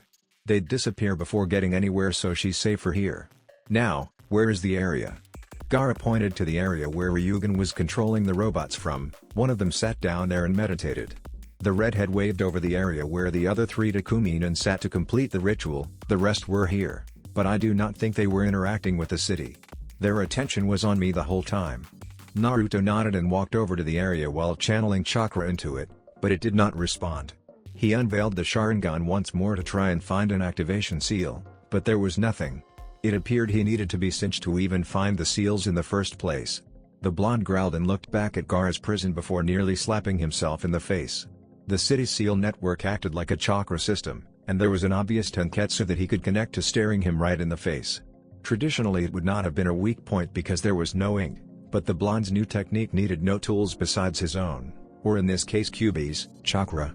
"You might want to channel some of Shukaku's chakra just in case." Gaara's eyes became gold with black crosses in them while Naruto looped a strand of Kyuubi's chakra around the sphere before forming the basic connection seal with the end. The blonde felt a small connection to the vast network, but his chakra presence was too little to affect it, for now. Naruto would need to use brute force to overpower the city's network, which would leave him absolutely drained. "Get ready, Gaara, because I'll be less than useless after this." The Konoha nin began channeling Kyuubi's chakra into the seal network as Gaara tried to get Mitsuri's attention to comfort her, but she continued to avoid looking at him. He hoped it was the putrid chakra he was channeling to protect himself, although the brunette had been doing that long before he called on Shukaku. After this was over he needed to find out what was bothering the girl. Hopefully Naruto could give him some advice on that. The Sunanin looked over at his friend who was in deep concentration and wondered if this would work. The barrier was still using his own chakra to strengthen itself, and when he channeled Shukaku's chakra it only grew stronger. The Jounin was about to ask when his prison was surrounded by a thick red chakra and he felt the drain on his own chakra lessen, but it appeared to be because it was feeding on the blonde's chakra, as the barrier only grew thicker. Naruto could feel everything in the clearing around him through the faint connection he had with the city. The blonde ignored Gaara's sense of doubt and the whirlwind of emotions pouring out of Mitsuri to focus on the task at hand. The city had already sensed his intention and was beginning to fight back against him. He continued pumping Kyuubi's potent chakra into the seal system, and despite the resistance, the Uzumaki was able to feel more from the city. He nearly winced after sharing Tuya's pain and knew that Suiko sensed his intrusion before breaking the connection with the city. A few moments later Ryugen did the same and Naruto knew his time was running short. He began to question the point of continuing as well. In that brief moment he could feel how much this was their dream. It meant as much to them as much as becoming Hokage did to him. The blonde realized the empathy was another ploy by the city, but it was still effective. He knew the four of them were fighting for something precious, but his team was too. Naruto needed to figure out a way to overcome this clash of dreams, but now was not the time. These four were willing to inflict pain in order to achieve their goals, and while he would as well, the Chunin could never picture himself kidnapping somebody for his dream. With a roar he made a significant push into the village's seal network, just as Suiko and Ryugen smashed through the wall of a nearby warehouse with their own battle cry. Suiko anxiously clenched his fists as he waited for Ryugen in an abandoned warehouse and watched the blonde work to dissolve the village's sealing network with his corrosive chakra. The Konohanin had already freed the girl, and now he was attempting to destroy the pathways connecting Gaara to the monument by channeling chakra through the Redhead's prison, which should have been impossible. If the blondes succeeded in destroying those links, their dream would be lost forever. Takumi had been decaying ever since it stopped receiving weapons commissions from the other villages, and it had almost been a century since anybody born in the village had the knowledge required to repair those seals due to the small population. Once the economy collapsed, all of the civilians left to escape the challenging conditions in the village, and though most of the shinobi stayed, they had to dedicate themselves to pursuits other than Fyu and Jutsu to meet immediate needs. The village founder did all he could to save Takumi, but his efforts ultimately failed and he ended up sacrificing himself to forge an unbeatable weapon. Unfortunately, the small population was unable to fully power his creation and it went unused. The hulking man ran his hands along the cold, dusty wall and closed his eyes while recalling the times he played in here as a child. There were still a handful of families left at that point, but rumors about a new village called Otogakure spread through the dark corners of Kawanokuni's jungle like a wildfire. Eventually they reached the ears of a Takumi nin and most of the remaining shinobi decided to abandon the village with the promise not to reveal its location. Suiko grit his teeth and resisted the urge to punch through the wall after remembering the day his older brother left. The hulking man felt no connection to the traitor that chose to abandon their dream, but thinking about the coward reminded him that his true family had shrunk today. Both Hoki and Kajaku had fallen, and even though the weapon was supposedly capable of being operated without guidance, all four of them were supposed to see the glorious finish to their quest. Suiko sensed his final teammate approaching and managed to get his growing grief under control before Ryugen rose out of the earth. The larger shinobi turned and greeted his comrade with a grim nod before asking, "What next?" The blue-haired Takumi nin shrugged before looking at the Chunin destroying their seal network through the dusty window. "I have no idea. The two of us could give our power to the vault and open it now, but we would not witness the next phase. I may be angry at Kajaku for forsaking the oath, but her sentiment was respectable. I want to see the future of our village as well." Suiko nodded, "Indeed, but it is still possible to walk away. They are ignorant of the village's secret ways, and the network is still intact enough to activate the self-destruct and ensure the weapon remains untouched." The words he whispered left a bad taste in his mouth, and Ryugen easily picked up on his disgust. "There were no hints that you would follow the course, my old friend." The muscular shinobi shook his head and raised a fist over his heart, which was where they put the seal binding them to the village. "I cannot. Takumi is our home, and its dream is mine as well. We were raised here, Ryugen. We share a connection with the city, and even though it is deactivated, I know you feel Takumi crying out to us. I'm not asking you to stay and help, just you don't need to ask." Suiko looked up after his teammate cut him off and saw the content smile on the younger shinobi's face. "I love this place as much as you and would never abandon it. Let us go out and fight with everything we have left to open the vault as the city asks of us." Ryugen's smile dropped and he exuded a grim determination that bolstered his larger comrade. "If that means sacrificing ourselves to achieve that end, so be it." Suiko found himself nodding in agreement despite the dire statement and shared a solemn look with his last remaining brother. The Takumi nin embraced tightly for several moments before letting go, and with one last determined nod to each other they smashed through the wall with a defiant roar. The duo rushed towards Naruto to interrupt the ritual, but he never budged. The Chunin had his own bastardized connection to the city and knew no harm would come to him. Tuya jumped down from a nearby rooftop and launched a barrage of sound bullets from her trumpet that forced Ryugen to leap away while Tenten blinded the larger Takumi nin with flash tags. Suiko kept running recklessly towards the blonde, but Lee intercepted the sightless man and knocked him off course with a brutal kick, which allowed Tenten to surround him with exploding kunai. The older shinobi was experienced enough to push himself away from the sizzling sound despite the haze clouding his mind, but he was unable to clear the blast radius and violently tumbled across the ground before his smoking body came to a halt. Ryugen was faring no better than his teammate. Several of Tuya's sound crescents had slipped through his Garyando's defenses and left deep wounds on his body, and the sword was incapable of blocking her blunt attacks as well. The smaller shinobi skipped across the ground after getting hit by an oversized sound ball and ended up next to Suiko, who was equally dazed. The two wounded ninja realized that their advantage was lost and they could amass the required chakra by fighting. Hokage had set them up with favorable matchups, but now they were outnumbered and getting picked apart by opponents who could capitalize on their weaknesses. The last two surviving shinobi of Takumi gave each other a reassuring smile before pushing themselves up and charging towards Naruto once more. The other Konoha nin jumped in front of the blonde to stop their rush, but the older duo were fainting. Now there was nobody blocking their path to the obelisk, and they could directly funnel all their energy into it and increase the process efficiency. Suiko and Ryugen jumped on top of the glowing orb before simultaneously forming the ram sign, and the white glow from the orb engulfed them in light while drawing on their very life force. Naruto felt the city's power fluctuate momentarily before every available scrap of chakra rushed into the vault. He ignored the powerful presence awakening inside the sphere to take advantage of the sudden chaos within the complex seal array. The massive fluctuations in the city's network drew most of the chakra into the weapons container, which left a token amount inside the rest of the network. Now there was almost no resistance to the corrosive chakra as it overloaded the connections, keeping Gaara imprisoned, causing the barrier containing the Jounin to disappear. The red cloak around Naruto began to fade and he fell forward when the strength left him, but a hastily erected platform of sand intercepted the blonde before he hit the ground. The Chunin tried to push himself up and summon more of Kyuubi's chakra, but Gaara put a hand on his shoulder while saying, "I shall take care of it from here," before the makeshift stretcher carried him over to Neji. The glowing white sphere split open with a loud crack as steam billowed out, which obscured a humanoid figure nearly 8 feet tall with two glowing green orbs levitating behind him. A porcelain-skinned man floated out of the white smoke and revealed himself to the world for the first time in nearly a century.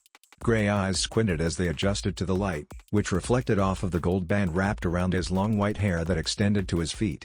The man's plain yellow robe billowed wildly as he slowly descended towards earth and observed the gathered shinobi. He gave a deferential nod to the bodies of the two Takumi nin laying the base of the obelisk before speaking to the other shinobi in a deep, cold voice. "It seems you have escaped Jinchuriki of the Shukaku, but it matters not. I, Seimei, the founder of Takumi, shall kill your friends and drain your chakra until you are nothing more than a lifeless husk. Then I will utilize that power to bring my village to new heights." The revived man let out a pulse of chakra, which made Neji activate his Byakugan before yelling out, "Move," as he leapt away with Naruto. Tenten grabbed Mitsuri and jumped to the side as the fallen Takumi nin's weapons flew through the air towards Seimei. Suiko's Mugen Kogai strapped itself to his chest before Hoki's fire sword attached to its nose like a horn. Ryugen's Garyando slid into a space beneath the tiger's chin and the three blades extended to surround Seimei defensively while Kajaku's Fuyaku Hishu Shokin circled around him in the air. Lee and Tenten moved to back up Gaara, but the Jounin raised his hand to stop them.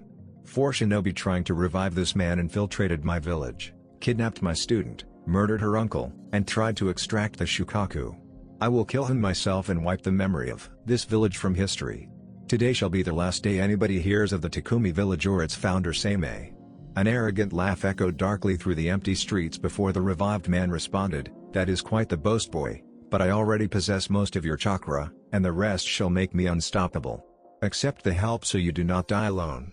Gaara did not rise to Seimei's taunt. He kept his composure while observing the weapons that now coated the man's body. The Jinchuriki had no idea what they did and would need to find out before making any real plan, but the first thing to take care of was his lack of sand. After fighting Hido's troops in the mountains, Gaara began to look for ways to speed up the process of creating his favorite weapon from the environment. The dense mountain rocks slowed the process down greatly, and the Jounin knew he would need to find a way to increase the efficiency when facing similar conditions. Gaara was gifted with naturally high Futon and Doden affinities from his chakra mixing with Shukaku's, and awakening his bloodline increased his affinity for Doden even more while activating one for Raiden as well. The redhead experimented extensively with his increased ability to manipulate the earth and found that he could use it to expand solid stone and decrease its destiny before using the wind to erode the weaker rock into sand, which he had been doing since getting out of the barrier. The Jounin quickly ground up the earth and materials used to create surrounding buildings and caused them to collapse with a loud crack. The clouds of dust melded with the streams of sand as a thick shell covered Gaara's skin and compressed itself before taking on his features, while the rest formed into the gourd he usually carried on his back. The Jinchuriki finally felt whole again and confidently lifted his hand as the earth beneath him and Seimei instantly dissolved into a whirlpool of sand. The revived man levitated over to an elevated patch of metal that still remained, but the lonely island in the sea of sand provided no respite. Gaara used the most basic skill of his newly activated bloodline to manipulate the steel platform.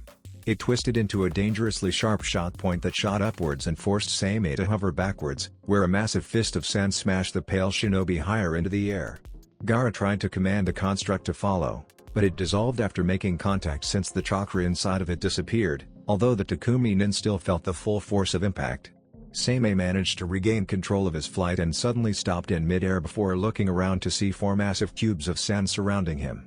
The village founder cut off the chakra powering his levitation before the Suna blocks crushed him and launched beams of chakra out of the infinity armor while free-falling back to earth. Dense walls of sand rose out of the earth to block the lasers while Seimei reactivated his levitation and floated directly over Gaara. The redhead looked up as Hookie's sword launched a stream of flames while the two short swords enhanced them with a powerful torrent of wind. Gaara surrounded himself in a hemisphere that stopped the flames, but he felt the constant heat and realized the sand around him was bubbling. Mitsuri screamed when the dome collapsed, leaving a molten glass where it stood previously, but Naruto knew his friend would not lose that easily. Moments later a sand construct of Gaara's upper body grew out of the earth until it towered over the obelisk in the center of the village. The massive redhead swatted at Seimei a few times, but he could not keep up with the smaller man. The Jounin decided to change targets and started lobbing sandballs into the village that demolished countless buildings. Takumi's founder grit his teeth and flew towards the sand construct with the short sword spinning wildly in front of him and burst through Gaara's oversized head, which is what the redhead was waiting for. The floating sand quickly condensed into an orb above his head and smashed him into the sand below, but the infinity armor ate the chakra and allowed Seimei to break free before being engulfed by the pulsating sand covering the village floor.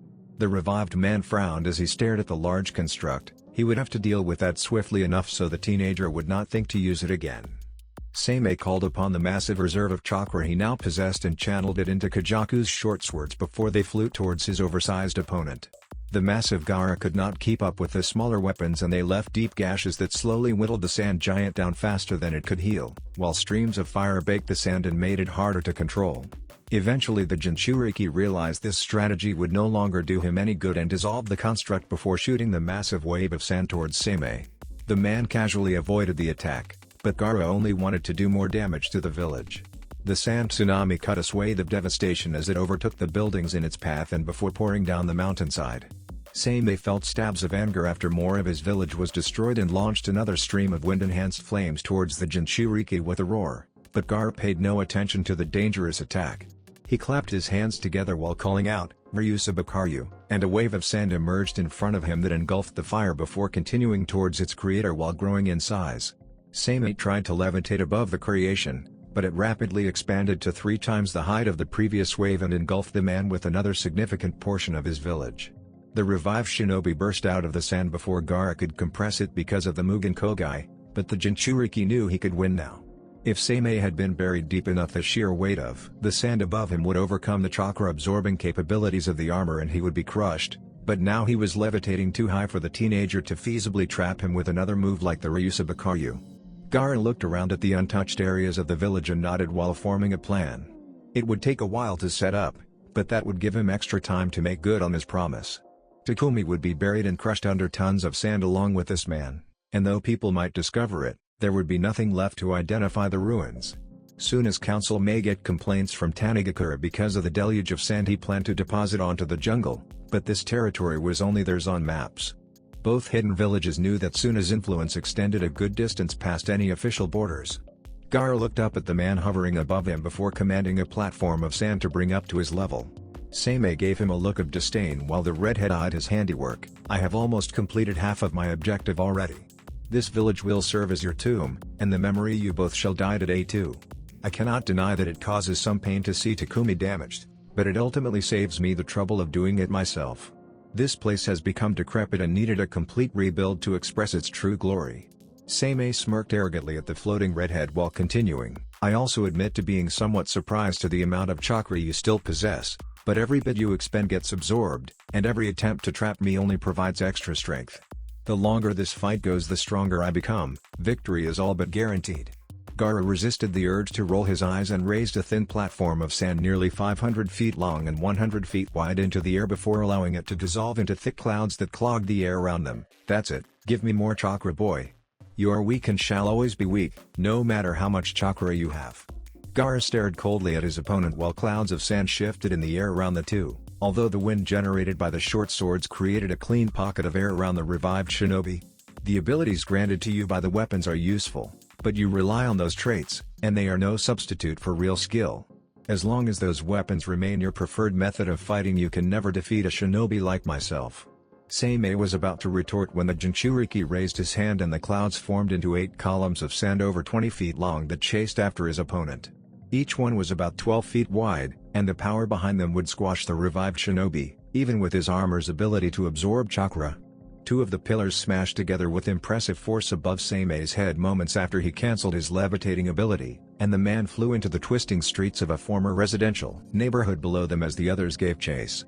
Memories of laughing children and smiling residents flashed through the revived founder's head while the sand pillars tore through the houses and knocked many of them down in their pursuit. Seimei growled as the Sunanin continued to demolish his village and rapidly changed directions to charge him head-on. The tigers had launched orbs of dense chakra that smashed into a quickly constructed wall of sand while the short swords looped around and launched deadly blasts of futon chakra, which forced Gaara to form another complete orb. Wind whipped through Seimei's long hair as he sped towards the sand orb and began cooking it with the intense flames created by the fire sword. The village founder continued to weave around the sand pillars trying to crush him while baking Gaara inside of the floating orb. 2 of the pillars gave up chase and formed another orb of sand that attached to the makeshift oven and allowed the jounin to transfer over. He piloted the orb away from Seimei and allowed it to dissolve before enjoying the cool air for a moment. The sand pillars disintegrated into clouds moments later and coalesced into a platform underneath the 2 once more before large spears of sand nearly 8 feet long flew up towards Seimei. Kajaku's short swords kept him safe by forming a barrier of wind that dissolved the spears as they crashed into it, but a thick cloud of sand formed around the man and Gaara morphed it into a large sphere that flew towards his opponent. The screeching winds managed to destroy some of the sphere, but most made it through the barrier and crashed into the revived shinobi before dissolving. Seimei managed to regain control before smashing into the levitating platform below them and turned to charge towards Gaara, but his jaw dropped instead. There was a dense cube of sand over 700 feet long floating in the air above the Jinchuriki, and it was still growing as the sand platform beneath them flew up to add itself to the massive construct. Gaara raised one arm into the air moments later and the cube began dissolving into massive chunks of sand that hurtled towards the earth. Seimei weaved around the falling pieces as they decimated the city beneath them. But he could not escape the technique's radius. Gaara was tracking his progress and commanding the falling chunks to move accordingly. The dense slabs of sand left a trail of destruction in the village as Seimei fled, and though he was gaining ground and approaching the end of the village, the Jinchuriki knew his opponent would attempt to run and planned accordingly. The village founder let out sharp, panicked breaths as he weaved through the falling chunks of sand the size of small buildings to get away from the attack. He looked down at Takumi and realized that a majority of the village had been destroyed, but fought through the despair. Surely the teenager was running low on chakra after executing such an impressive maneuver, and soon the revived shinobi would be able to turn the tide of this fight. He just needed to survive this attack. Seimei ignored the fact that he had been repeating that mantra since the fight began and looked back up at his opponent to plan a counterattack, but the sight did not comfort him. The Jinchuriki was completely composed and showed no signs of exhaustion, just the desire to carry out his promise of obliteration. Panic began to grip the man and he failed to notice that the air was growing thicker with sand and was completely surprised by the solid wall that he crashed into moments later. The construct dissolved, the pale shinobi smashed into it, but the air had been knocked out of his lungs and the man could not dodge the chunk of sand that crashed into him after. The 30-foot-long construct dissolved after making contact, but Seimei had still not recovered and was buried under the loose sand before piled on top of him. Gaara felt the armor absorbing the chakra and preventing him from crushing the area directly around his opponent, so the jounin hardened the sand a foot above the man and used it to push the pocket down while piling more sand on top. After the revived man was buried over 100 feet deep, Gaara finally compressed the sand above him and felt that small pocket disappear under the weight. The Jinchuriki spun around to observe Takumi before raising his arms and commanding the remaining sand to sweep through the village and destroy any buildings still standing. Soon only piles of wood and stone remained, which were quickly swallowed by sinkholes where centuries of erosion happened in an instant. When the ground stopped shaking a few moments later, it appeared that Gaara had transferred a piece of the desert to the mountain peak. and the others watched in awe as he slowly descended and landed next to them. The area he destroyed was less than a fifth of Konoha's size, but it was still incredible. Before today Naruto would have told people he could defeat anybody around his age, but after watching the Sunanin he knew that fight would be nearly impossible to win. Gaara may have been borrowing chakra from Shukaku, but even if Naruto used four tails he would not be able to destroy Takumi this quickly, let alone make it completely disappear. He opened his mouth to say something to the redhead, but the darkness creeping in on the edges of his vision finally won and he blacked out. Gaara was showing signs of chakra exhaustion as well now that the fight was over. The Jounin stumbled as he went to turn around and felt his knees buckle under the weight of his gourd and sand armor. The Jinchuriki realized he did not have the chakra or strength to maintain them both and let the sand fall back to the earth. Gaara felt much lighter, but still doubted he would make it very far. The only reason he hadn't sat down yet was the sound of Mitsuri's sobs. He hobbled unsteadily over to the crying girl and tried to place a comforting hand on her shoulder, but his heart dropped when she refused the gesture and turned away. The redhead could only think to look down and mumble, "I'm sorry." The girl confused him when she asked, "Why would you apologize?" Between sobs, but before he could answer she continued, "This is all my fault. I should have known better. I shouldn't have been so stupid." The worried Jounin pushed his bewilderment aside and weakly held both of Mitsuri's wrists so she would look at him, but the girl barely gave him a glance. "Do not trouble yourself. You were only in the academy, there was no way you could have stopped this." She began crying even harder when the Jinchuriki finished and gripped him tightly while sobbing into his chest. Gaara just gave the others a confused look as he returned the hug and gently patted her on the back. Several minutes later Mitsuri had cried herself to sleep and the Jounin gently placed her down next to Naruto before facing the others. "We'll camp here for the night and set out tomorrow morning. You four get some firewood and food from lower on the mountain while I set up some shelters for the night." It was still dark when Naruto shot up and looked around the unfamiliar tent. The blonde unzipped the sleeping bag the others had put him in and stretched out his sore muscles while the drowsiness slowly disappeared. Aches permeated the Chunin's whole body, but he had regained enough energy that sleep was impossible. The teenager slowly stood up a few moments later and walked outside to see who else was up. He spotted Lee sitting by the fire and sat on the log across from him before asking, "Guard duty?" The taijutsu user shook his head and pointed towards the redhead sitting on a mound of sand in the distance before retorting, "There's no point in having shifts when one team member cannot sleep." The blonde managed to respond with, "Good point," a few seconds later, despite his surprise at the terse answer. The Jinchuriki simply watched the flames flicker while thinking about what to say next for a few moments since Lee was being uncharacteristically quiet. "Are you trying to reduce your dependence on sleep as a form of training? You always did turn everything into an exercise." The spandex-clad Chunin snorted derisively when the blonde finished. "I train every available moment because of my inability to use nin or ganjutsu, but even I know that every person needs sleep to perform at a high level, even Shinobi."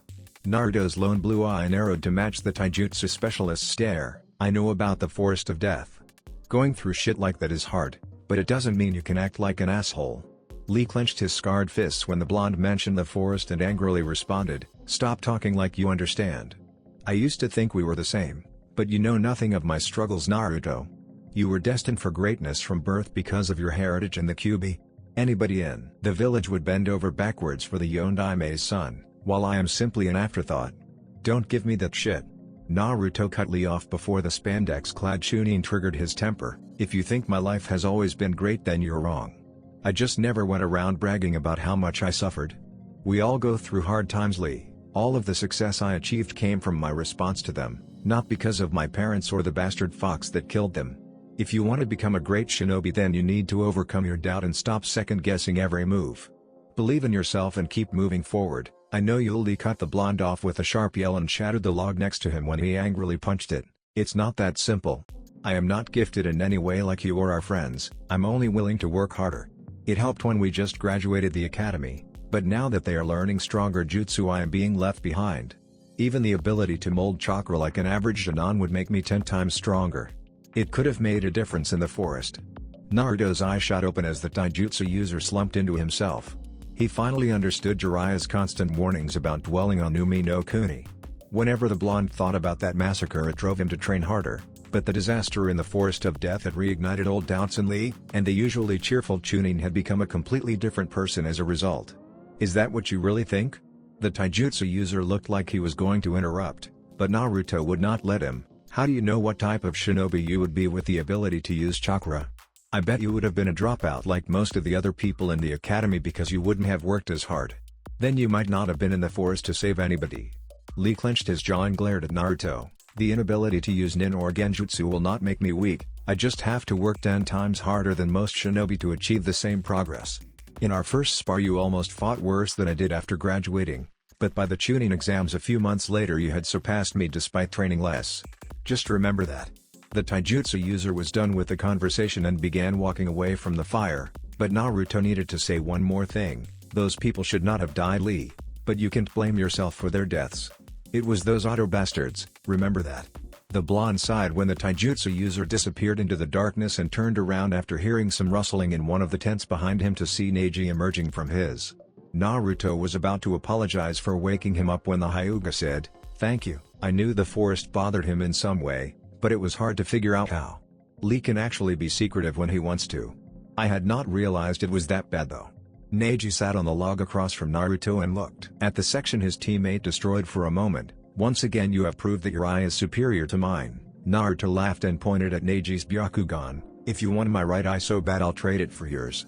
Neji shook his head and jokingly responded, "I do not think you need a second dujutsu."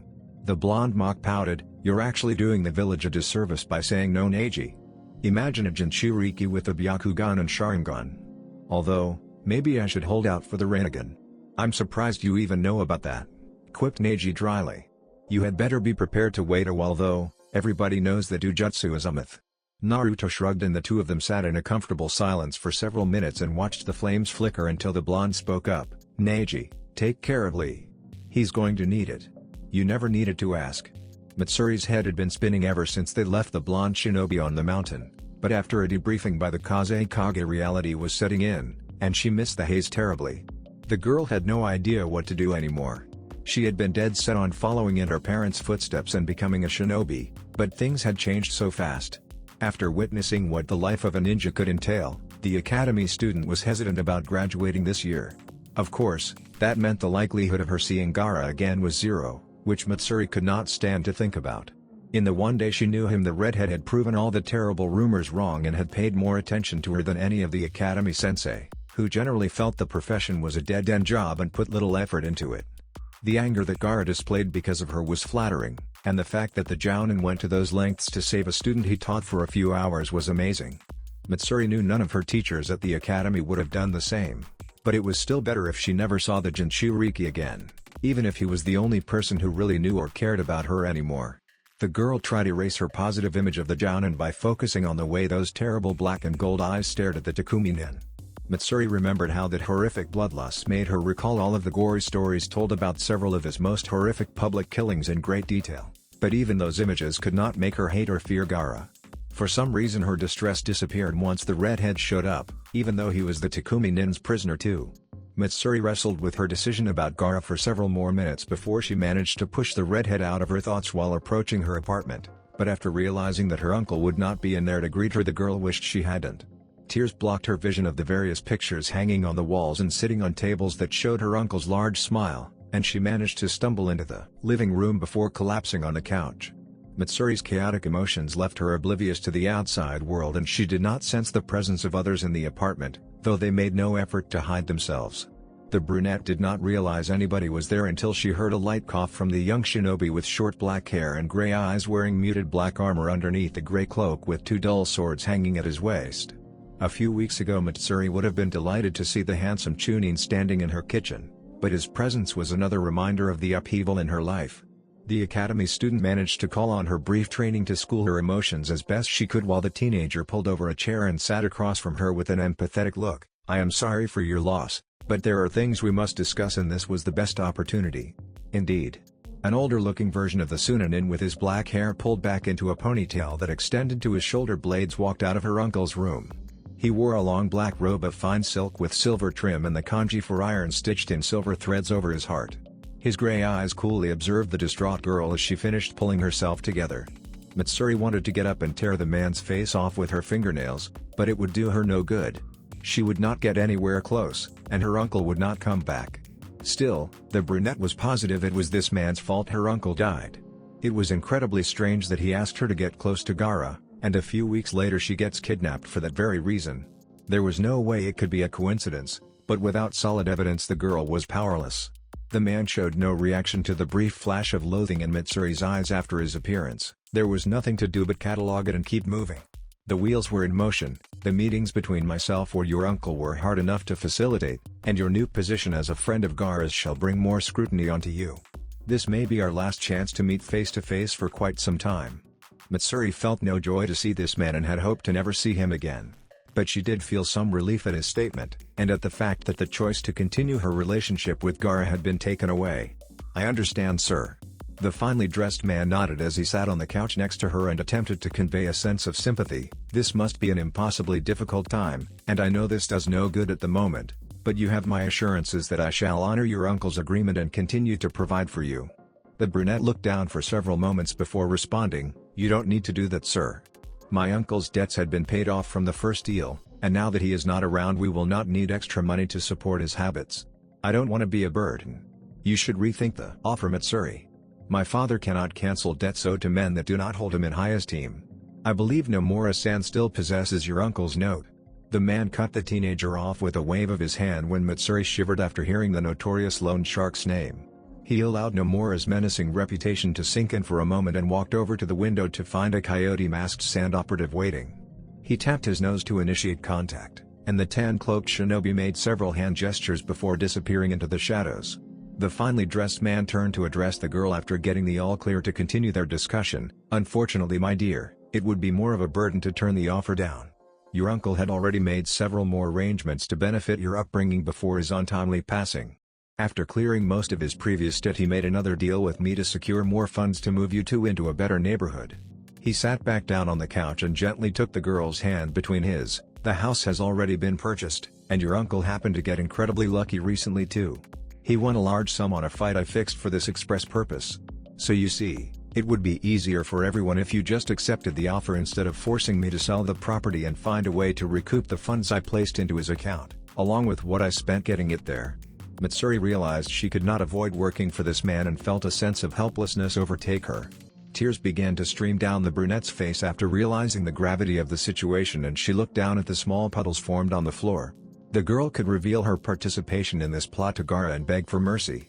At best she would be barred from the shinobi program and live the rest of her life with the label of traitor, but it was more likely that the brunette would end up in jail or executed instead.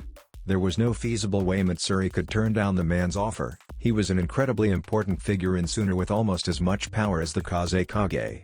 It would be impossible for the brunette to implicate him in any plot right now without doing it to herself, and having her killed would be a mercy compared to the hell her life could become at his whim if she refused.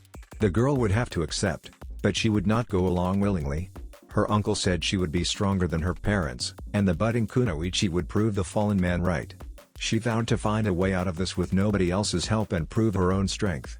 Once the girl managed to find a concrete piece of evidence she would subtly take it to the Kazekage. The brunette knew this was her only course. She could not betray despite the risk involved. There would be no safety net for her this time. Being discovered by the redhead might be better than this man, but the end result would be the same, even though she wanted to help Gaara. Mitsuri began trembling after realizing the true gravity of the situation, but she still managed to shakily ask, "What should I do then?" Her timidness caused a smile to spread across the man's cheeks, and he gently placed a hand on the girl's shoulder. "Continue to get close to Gaara and become a trusted confidant. Learn every piece of incriminating information you can against his family while constantly reminding him of the abuse he suffered at the hands of his father. Of course, I do not doubt that you will enjoy doing that last part after hearing about them. The Namikaze Kage has done many despicable things to his family for the sake of power. He is a bad leader and a worse guardian." After finishing, the finely dressed shinobi stood up and started walking to the door while his son remained behind. "There is nothing to fear, Mitsuri. While you are under our protection, men like Nomura-san will not dare to look at you. Now, take as long as you need to mourn your uncle. He was a good man. Whenever you are ready, contact the number we left on the counter. It is for the moving company, and they shall take care of everything as you see fit. Continue cooperating and my family shall provide for you like one of our own." The teenager trailed off and let her imagine the consequences of non-compliance before walking out the door with his father as their outfits changed into the maintenance uniforms of a popular company in the village. The two masquerading shinobi walked out the front door moments before a sand patrol left by, but they were not noticed. This one even had a sensor loyal to the Yondaime, but the fabulous armor concealed their signatures completely. The man felt completely justified spending a significant portion of their fortune to procure these weapons. Their abilities would help his family's cause immensely. He had no doubt the Kazekage kept the best pieces for himself, and the disguised shinobi would not let the nameless bastard gain an advantage. The man used one of the rings from the invasion to make sure the upcoming alley was clear before tugging on his sleeve, and the disguised duo turned into the empty street moments later. When the two Sunanin exited the other side, they appeared to be wearing the uniform of their family's servants, and they slipped into a small entrance to their compound tucked into the back wall a few minutes later. Once they were safely inside the manor, their disguises faded and the teenager looked up to ask, "Are you sure this is our best course, father?" "No," the man admitted, "but our choices are severely limited, Katsuru." He opened the door to his study and activated the privacy seal before continuing, "If you were asking me this, you must have considered other scenarios, so what do you think we should do?" The teenager frowned as he considered his response. His father was always measuring and testing his children. Mitsuri knows too much to leave alone, and it would not be too hard to make sure she remains silent, as we did with her uncle. The girl must know that revealing herself to Gaara would be bad for her, but over time the guilt of deceiving him might win out. She could also discover your complicity in her kidnapping and the murder of her uncle. She has no concrete proof to implicate our family, but suspicion is sometimes enough to drive a person to action. The girl's death would only create problems that we are currently unequipped to handle. We still have time to prevent the scenario you described, but killing her puts us at immediate risk. Katsura listened aptly as his father spoke to him from his plush leather chair while pulling a long pipe out of his fine mahogany desk. The man was sitting in front of a fortune's worth of art from several of the Elemental Nation's greatest painters, while the bookcase lining the wall on his right was filled with first editions of the rarest books and scrolls known. Even the small plants dotting the room managed to give off the impression of wealth and prestige due to the strict water limits in Suna that were exorbitantly expensive to exceed. Everything his father did was calculated and meant to give off an impression, and the teenager wanted to understand how he thought like that. The man unrolled a package of Earth Country's finest tobacco and packed some into a pipe he pulled out of his desk. The girl is in a completely different situation than her uncle. It was necessary to kill him because it was almost a certainty that he would slip up and lead the Kazekage to us if questioned, and I was able to manipulate the events surrounding the murder to avoid suspicion. Mitsuri is no longer just the anonymous niece of a gambling drunk. She was just used as bait to lure out Gaara, and the girl's standing in the village increased exponentially as a result. Her death would trigger intense public scrutiny and a massive investigation that would likely lead right to our doorstep. Despite what you or anybody else thinks, I only have the loyalty of so many sand operatives, and they cannot be everywhere. He finished tapping the tobacco down with the end of his match, used it to light his pipe before inhaling deeply to savor the rare herb. His gray eyes seemed to measure his son while he blew out smoky rings, and several moments later he continued, "Expanding much more will leave the family stretched thin. It is better to consolidate our current position and hold it while assessing the future's possibilities." Katsuro frowned. "I don't understand. You constantly reminded mother that this was the best time to make a move." A cloud of smoke obscured the man's face as he answered, "And it was, then." The haze cleared and revealed the shinobi's blank look, which made Katsuro frown in response. It seemed he would have to drag the answers out of his father, which meant he failed the test. Why not now? The city is still upset at the Yondaime because of Gaara's reign of terror, and most citizens still support the council over the Kazekage. That might increase after word of the kidnapping gets out. All of that was true, however. You have failed to read the current mood. The man tapped out the ashes from his pipe and faced his son. Gaara's popularity is growing among the higher-level shinobi and beginning to spread to the populace at large.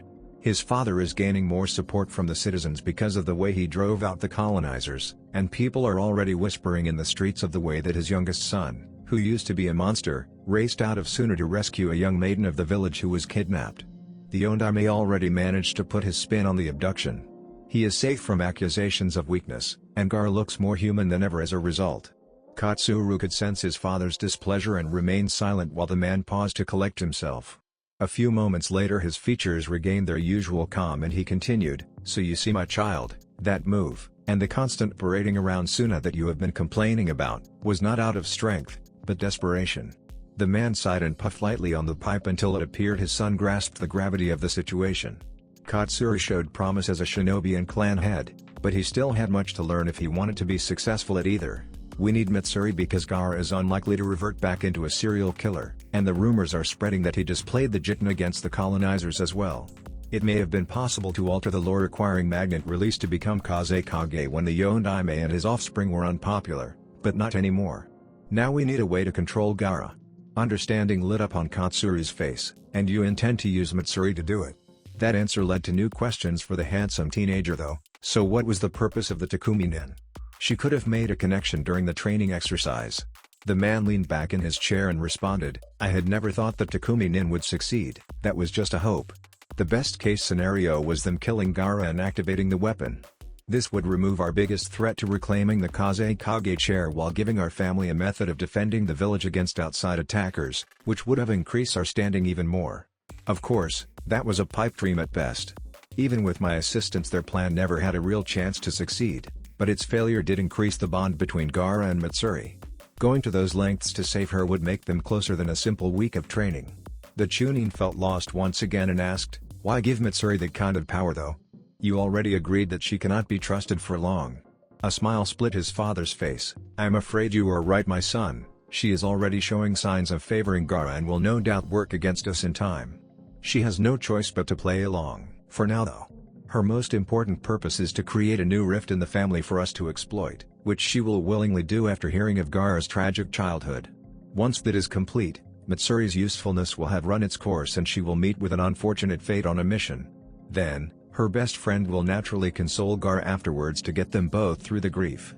Katsuru's jaw dropped as he looked over to the young girl sitting between him and Sunaru in a picture on his father's desk, my sister. The man nodded proudly, yes, and that comfort will grow into something more, so this family can finally reclaim the Kekkei Genkai stolen by that charlatan from that lesser branch. He was happy to see the look of amazement and confusion on Katsuru's face as the teenager attempted to comprehend the entirety of his plan, which meant he would work to do that independently in the future. Now, leave me. I must gather my thoughts for the council meeting that will doubtlessly be called within the next few days.